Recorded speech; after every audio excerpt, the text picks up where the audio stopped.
Hi, hello. It is currently a cozy Sunday winter morning in Chicago, and this is some of my favorite reading time is morning in the weekends. So I have just settled down to start a new book and decided let's try a different video format this time. Gonna try and do vlogish maybe, I don't know.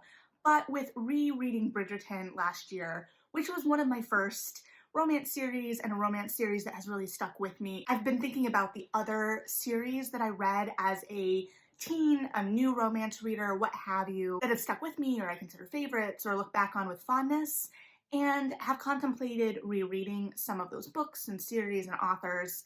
Now, I know not all of them are going to hold up super well, as evidenced by the fact that even The Hating Game, which came out around 2016, when I reread it, I was like, oh, okay, this is not perfect.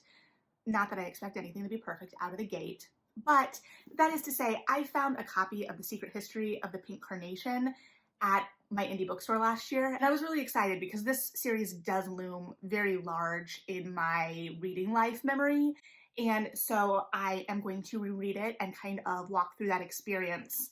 But first, I kind of want to establish what this series is in my memory, in my mind, what have you. So this, when I first read it, I read it in hardcover from the library. The series started, I think, 2003-ish. I want to say I found it around 2009.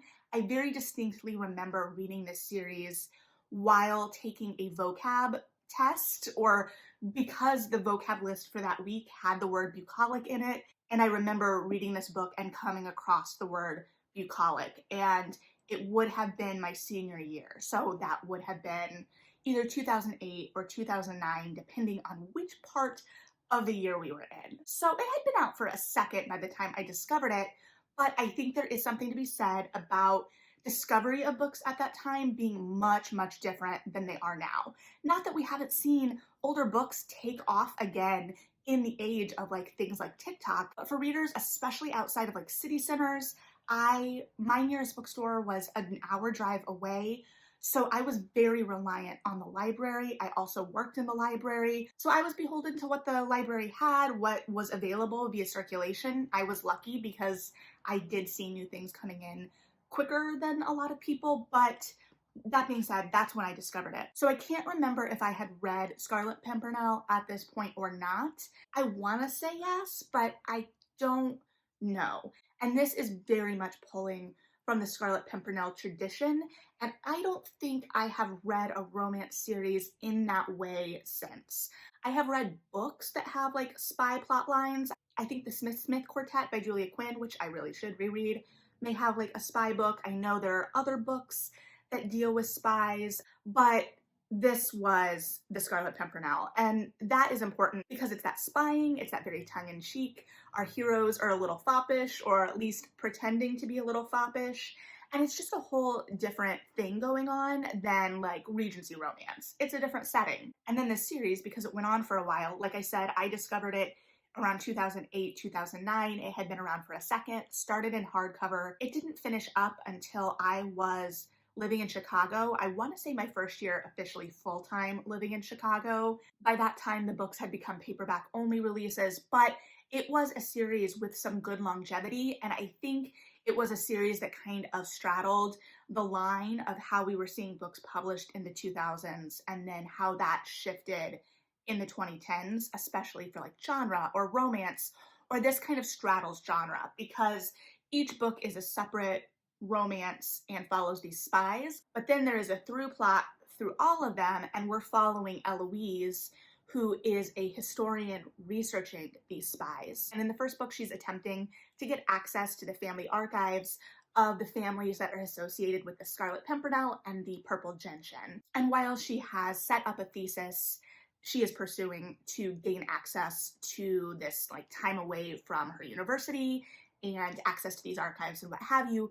She is very much interested in helping uncover the Pink Carnation, because the Pink Carnation was a contemporary of the Scarlet Pimpernel and the Purple Gentian within this world. So she's hoping to uncover the Pink Carnation. And I love the through plot line of Eloise. I'm not gonna lie, it may have set up some unrealistic expectations for me on what I thought academia was going to be, what I thought my college life was going to be, even though she is a post-grad and that's a whole different thing. But she's searching for this breakthrough in the historical record, and I loved the romanticization of that, and it was super exciting for me as a nerdy teen. And then she comes across the son of the house, Colin, who had written her this very terse letter basically saying, you're not going to get access to our archives.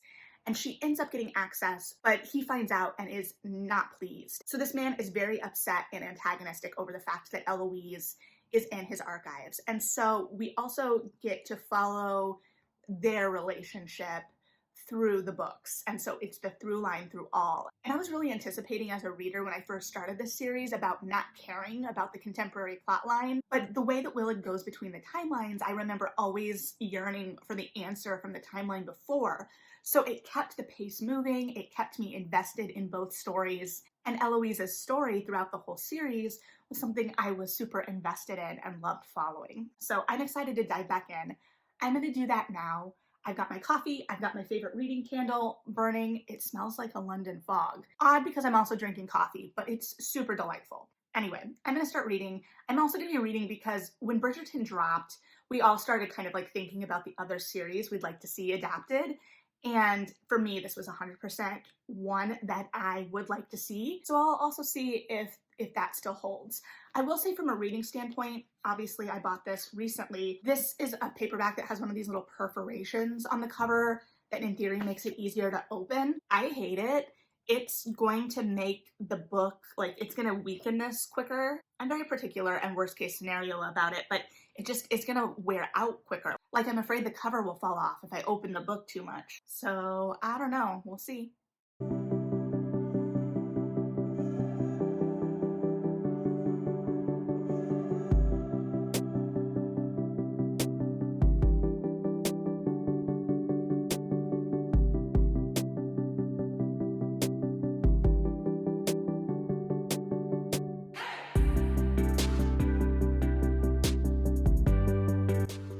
So I just finished chapter 1, not very far, but I remembered framing device was what I was looking for in terms of Eloise's story. And also Eloise's part is told in first person, and then the historical bits are told in third person. So the end of chapter 1 gets us into some letters. And so then Eloise is discovering the story through these letters. And so the way that is set up structurally and between the points of view, it takes us on the journey. It makes us feel like we're discovering these things with Eloise, and that is fun.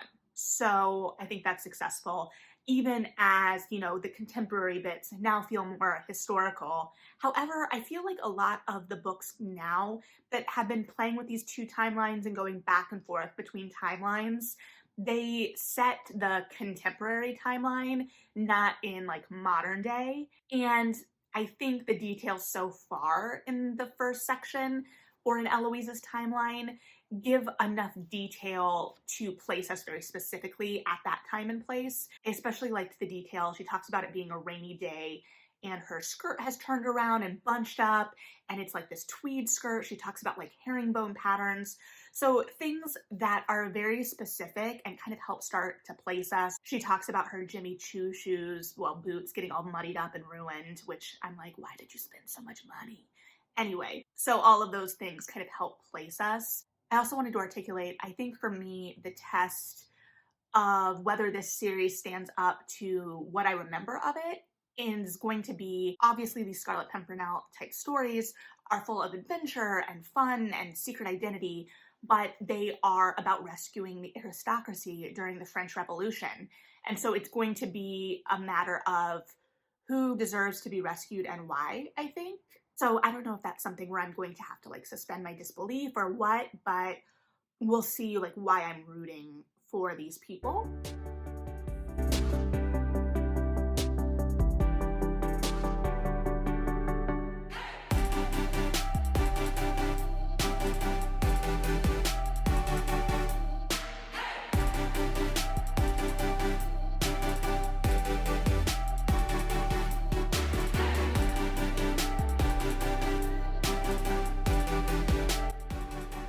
So my question that I just asked is already answered, and that we are doing espionage against Bonaparte at this point in the story. I am also quickly remembering that I have absolutely no French, so I have absolutely no French.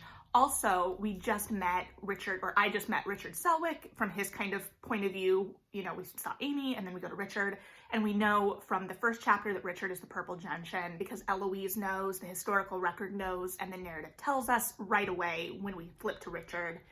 But it talks about how he is almost 30, like his mom is needling him and it's like, you're almost 30, you can't be a spy forever, you need to settle down and have an heir.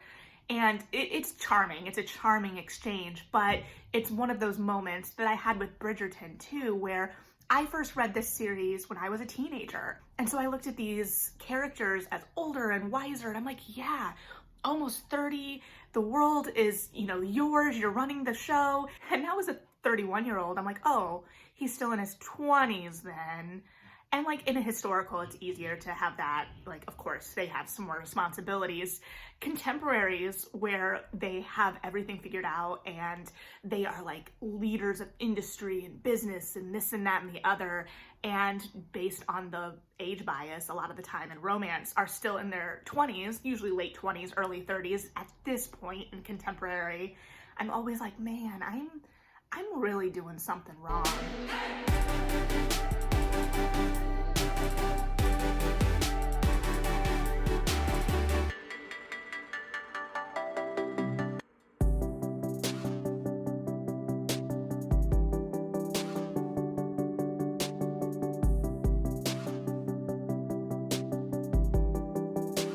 Okay, as evidenced by the lighting, it is later.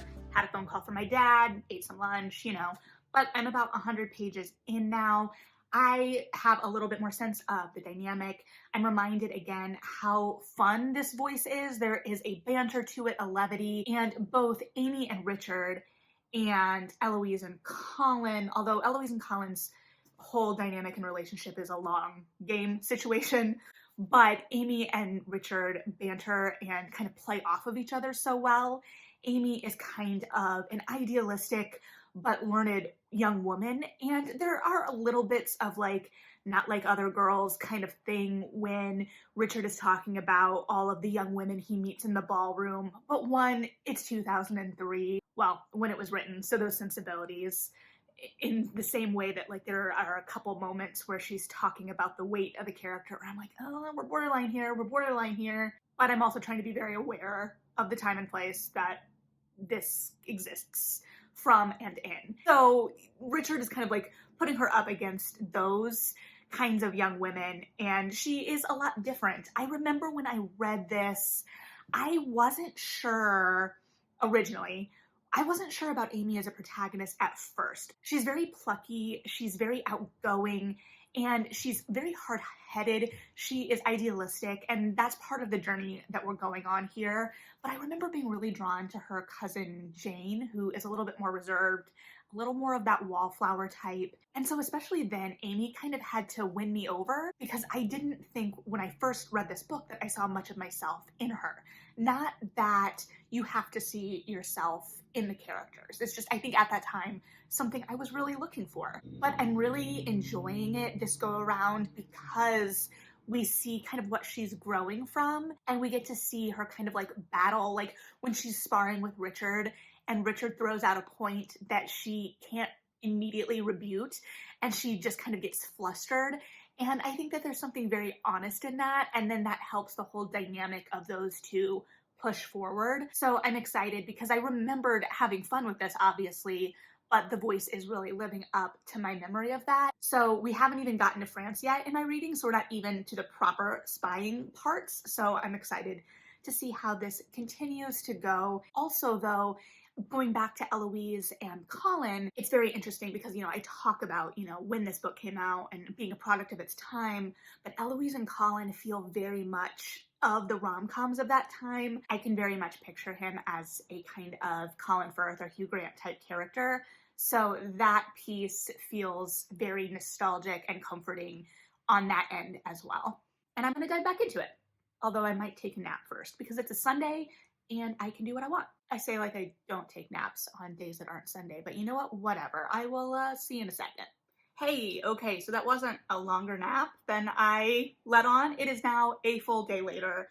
It is dark outside, it's after work, and I'm only like halfway through the book, so I didn't get as much done as I wanted to yesterday, but also this is probably more realistic in what I should have expected to get done. So I'm gonna hope to get through as much of this tonight as possible. If not, finish it if I'm really ambitious. I don't know if that's realistic either. I'm skipping going to the grocery store to try and finish, and also because I don't want to and it's cold, so we'll make do.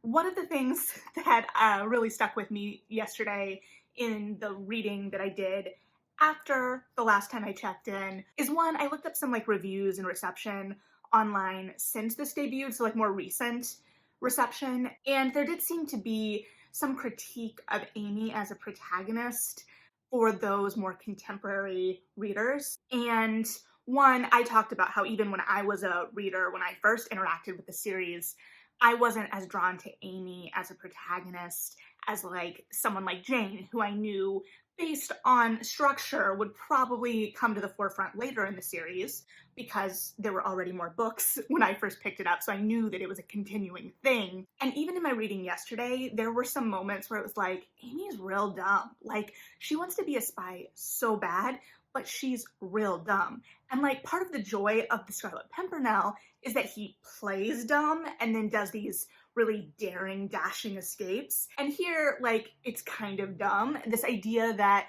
this young woman would come in and be able to just immediately know or unmask the purple gentian when the police and the higher-ups and everyone, he's evaded capture from all of these officials to this point. However, one, I think that's really kind of realistic of these like fantasies that we build out and paint for ourselves. And especially for someone like Amy, who's a real go-getter and is really craving that adventure, that is kind of realistic, but also in a heightened way, because these are all heightened adventures, kind of matching the tone, again, of something like the Scarlet Pimpernel. However, also in matching tone, there is a moment where Miss Gwen, of course a fan favorite, is reading a gothic romance in the carriage. And that was kind of a light bulb moment for me because I'm sure I caught on to it the first time I read the book, and that was kind of like just an atmospheric thing.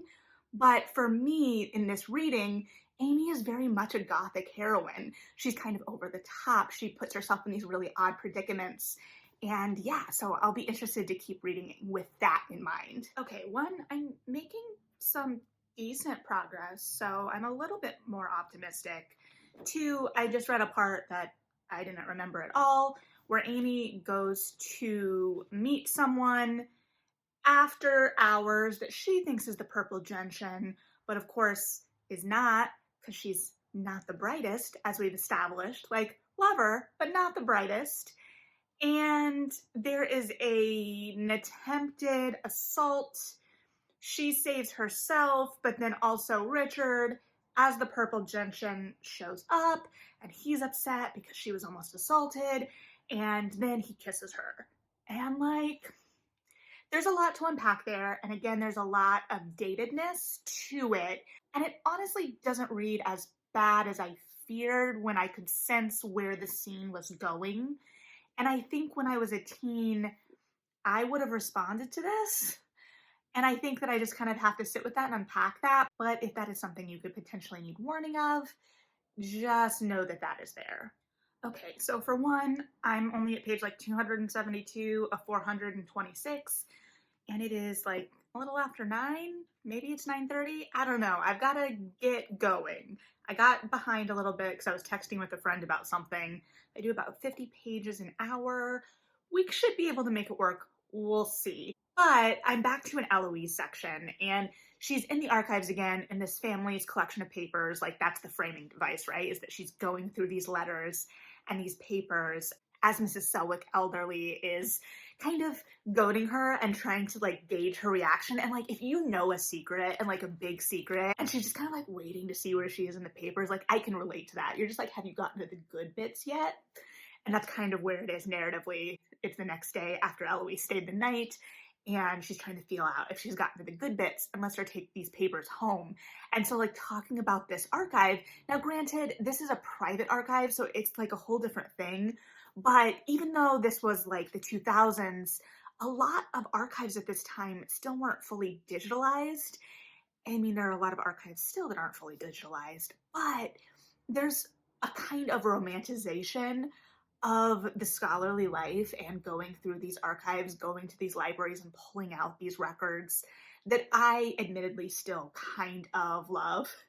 I mean, even when I was in college, I was doing dramaturgy for a production of Picnic and was able to interlibrary loan the microfilms of the Independence, Kansas newspaper, which is the town that the play was based in or on.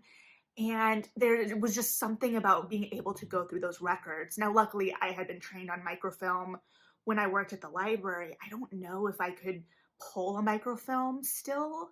It would take some time to figure that out again. So yeah, I guess I don't know exactly where I was going with that, but that romanticization and just like the fun of that. I also love kind of like how the Colin Eloise dynamic is mirroring the Amy Richard dynamic at whatever moment. Okay, I'm gonna get back to it because I'm behind, so. Okay, did we time jump again? Absolutely, because I finished this book very late and I did not want to stay up and film my final thoughts like bleary-eyed at 1 a.m. So you're welcome for that. Here I am, somewhat more collected. I'm never going to promise full collection, but at least somewhat. So I finished, and it was fun, but I was reminded that Amy and Richard aren't my favorite, but I do think that they are a good entry point.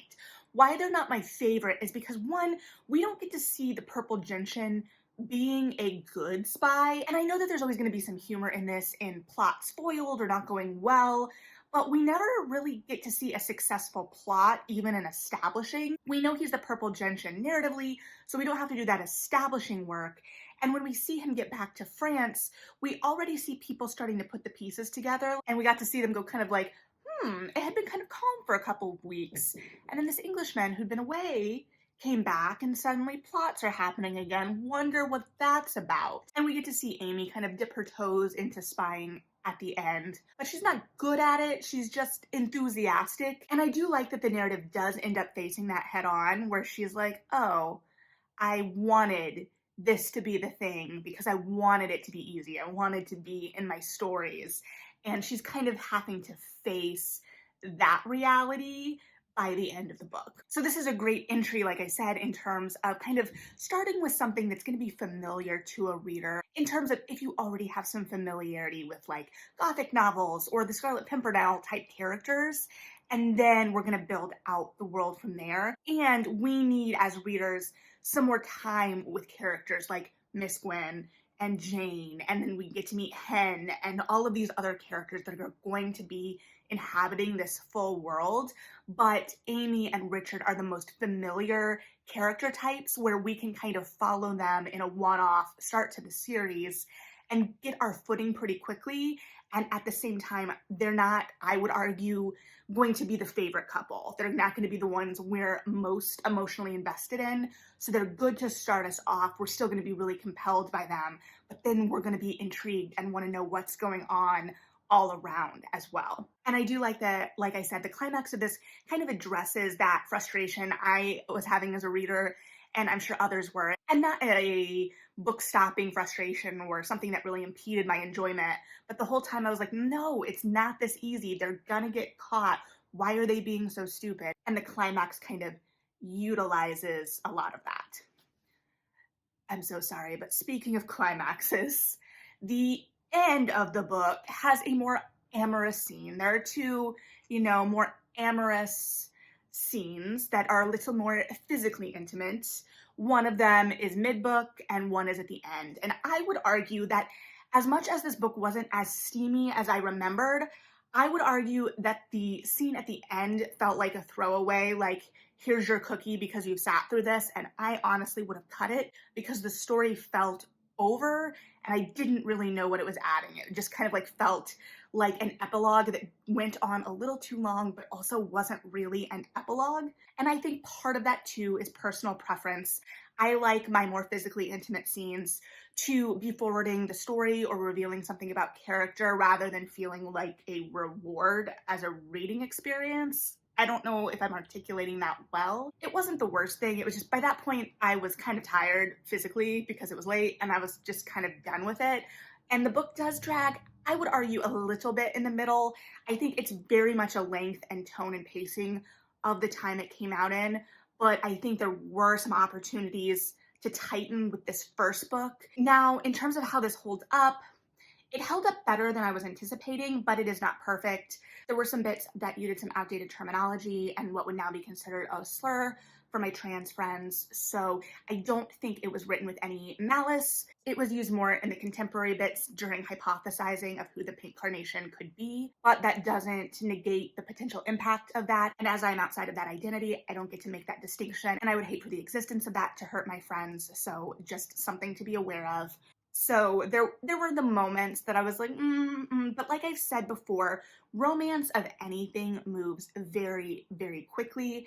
And so I'm not going to be surprised that something that came out in the early to mid 2000s, I react to much differently now. But like I said, overall, I was able to kind of recognize that in my reading experience, take it for what it's worth. And I don't think there was anything too egregious, but if you disagree, please let me know. So I remembered that we had to work for Jane, but I had also forgotten that we have to work for Jane. So I'm tempted to keep reading these. I don't know in what time frame, but I want to get to Jane again. And I think, that's a successful dangle. I also had forgotten where Eloise and Colin left off in this book. There were some revelations that happened in that storyline that I actually thought were later in their storyline, just because it goes on for a while. So I think that there are whole pieces of their storyline that I have just forgotten in terms of the different books. To be fair, there are whole books in this series that I have just forgotten because of time and memory and how many books I read. So yeah, I would potentially be interested in continuing the reread of this series. But if you've read this one, I would love to know your thoughts. If you read it recently, if you read it when it came out, if you haven't read it and have any thoughts based on this babble or are tempted to pick it up, let me know. But if you enjoy the Scarlet Pimpernel and you enjoy romance and you enjoy the romanticization of academia, because it is a fantasy version of academia in many ways, you should definitely pick this up. But thanks for hanging out as I rediscovered my first love of this book. Read something good, like and subscribe if you feel like it, and yeah,